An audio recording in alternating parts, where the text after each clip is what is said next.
Imagine being a 28-year-old artist stranded in the expansive, untouched forests of Western Ireland. Seeking shelter, she unwittingly finds herself trapped alongside three strangers. But their predicament takes a terrifying turn as they discover they are being stalked by mysterious creatures every night. A man dashes through a dim woodland in Ireland, visibly scared despite frequently encountering signs marked "Point of No Return," with varying numbers indicating directions or distances.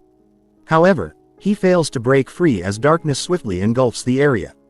Above, a flock of birds flies past, and he tumbles into a pit. Moments later, an unseen force seizes him and pulls him away. Elsewhere in the country resides Mina, an artist employed at a pet shop. One day, her boss requests her to deliver a rare parrot to a zoo in a nearby city, and she agrees. Taking the bird home overnight, she shares with it that her mother passed away 15 years ago. Unexpectedly, the parrot begins to react. That evening, Mina dons a wig and visits a bar, introducing herself under a fictitious name and claiming to be a ballerina. The next morning, she apologizes to the parrot for her behavior, unsure if her true self would be accepted. Eventually, they embark on their journey. Along the way, Mina's sister Lucy calls, reminding her of the family and nieces eagerly awaiting her return. Mina continues driving and eventually finds herself on a road leading into an ancient, dark forest. Unexpectedly, the car suddenly malfunctions and stops, while the connection mysteriously cuts off, taking the parrot's cage with it. Mina steps onto the road to seek assistance, but the forest appears dark and deserted. Upon returning to where she left the car, she finds the road empty. Mina continues to walk through the quickly darkening area, conversing with the bird to keep her spirits up and suggesting they name it Darwin.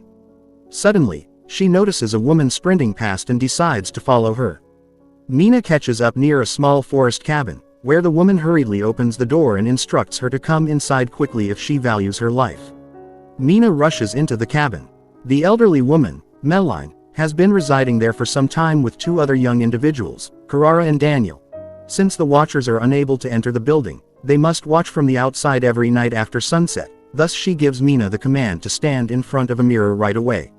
Standing close to the mirror, Mina announces that she plans to leave, despite the others' assurances that it is impossible, and she heads into the forest.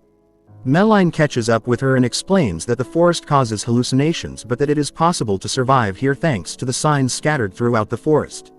Mina hears sounds like applause suddenly, which Melline confirms her suspicions. Mark the area where someone can get to the cabin before dusk, but remember that once they cross that line, there is no turning around. The professor, who created them, is no longer known to anybody.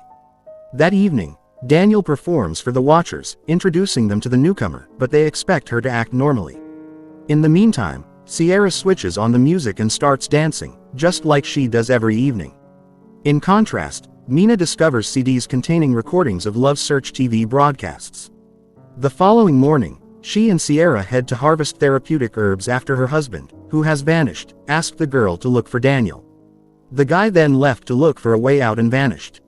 According to CR, the watchers spend the daytime hours in these unusual burrows that they just discovered strewn over the forest. She thinks she has been in the cabin for almost 5 months, but after Melline announces the safety rules: never leave at night, never open the doors for anyone, and always try to stay in the light, her strange life starts with completely identical days. Mina watches a ton of shows and frequently stands staring into the mirror. One day, she knocks on the door, and right away, Melline tells everyone to freeze, which stops everything. The following day, she goes hunting with Daniel, and the boy informs her that Melline used to work at the university. Despite her perception, she has been in the cabin for the longest.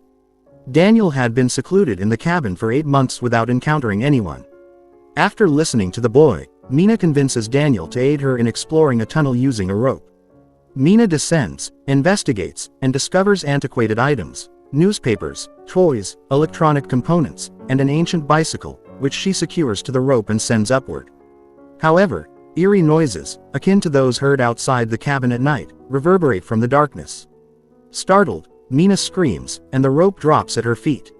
Climbing back into daylight, Mina departs the perilous place, and they calmly examine the items.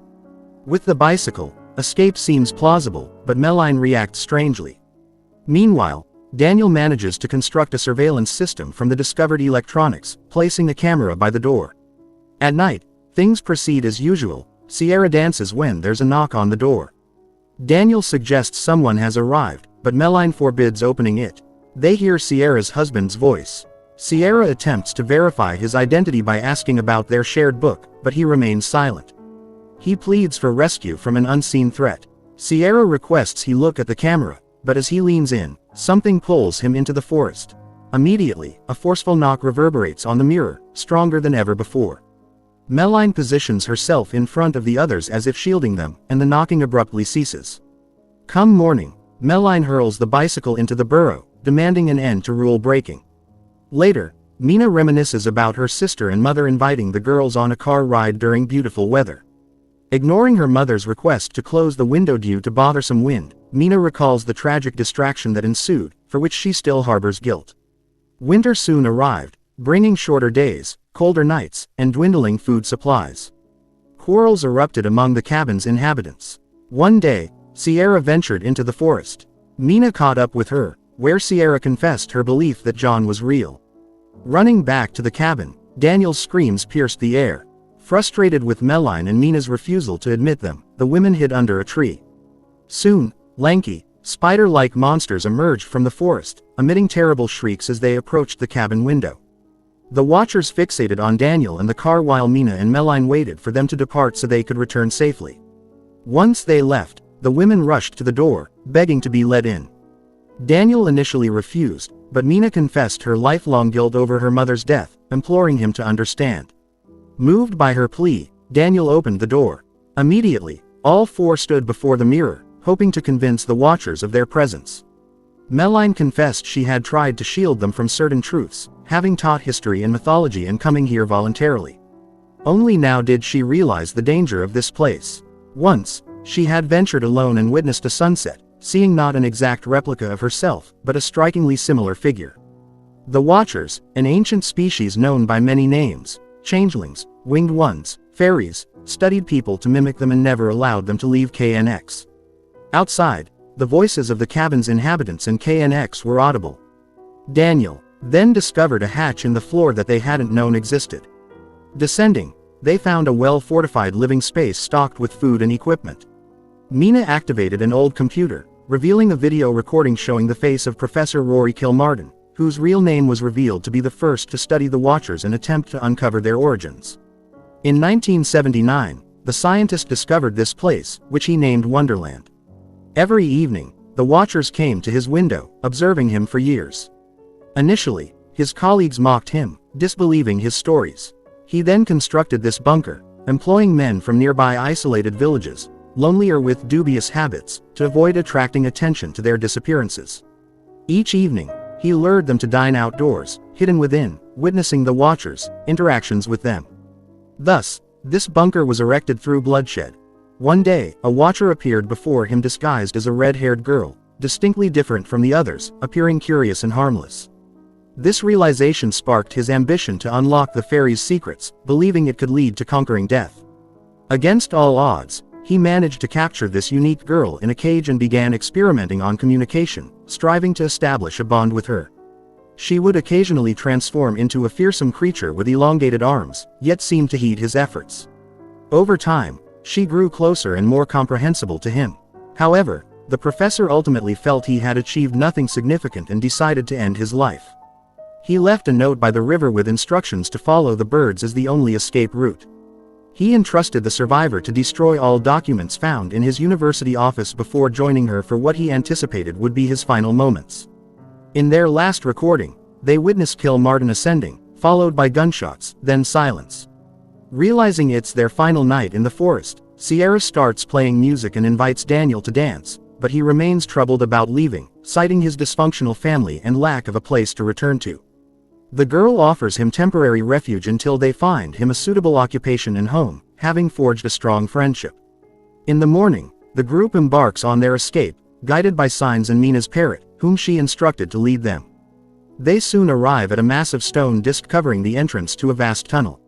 Meline explains that this is where the last remnants of the ancient fairy race, once friendly with humans, were imprisoned. After centuries, they managed to break free, but their friendship has turned to animosity, bound by magic, necessitating their flight. They trek all day until dusk, without sight of a river or boat. As rain falls, despair sets in until they spot large flocks of birds flying in unison. They chase after them and reach the riverbank. The woman hurries towards a boat when Daniel hears screams behind him and sees JN. He rushes back, believing the man survived, only to discover it's a changeling. The women scream for Daniel to flee, but he fails to hear them and meets his end at the hands of the Watcher, who assumes his form afterward. While Meline, Mina, and Sierra drift down the river, the women awaken in the boat and find themselves back in civilization. They flag down a bus and travel to the city, listening to music, only now fully grasping that it's all over. Later, Mina visits the university where Kilmartin worked, posing as his niece to access his office and fulfill his final request. There, she discovers additional documents, photographs, and a recording where he discusses the existence of half-blood children and the fairies. Mina comes across a stack of photos that greatly surprise her. In the evening, Mina visits CRA's house, presenting a photo of Meline from the professor's belongings, explaining that she was his wife who had passed away years ago. The Meline they lived with in the cabin was a special fairy capable of moving during the day, the very one Kilmartin had captured. Unable to bring himself to harm her, she assumed Mina's form to reintegrate into society. Soon, a car arrives at the house, and the real Sierra steps out, revealing the one Mina has been talking to as a fairy. Realizing her cover is blown, the fairy knocks out Mina and transforms into Daniel.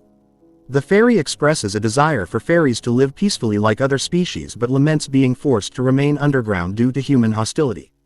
Transforming into Kilmartin, the fairy approaches Mina in the house, taking on her appearance and preparing to harm her.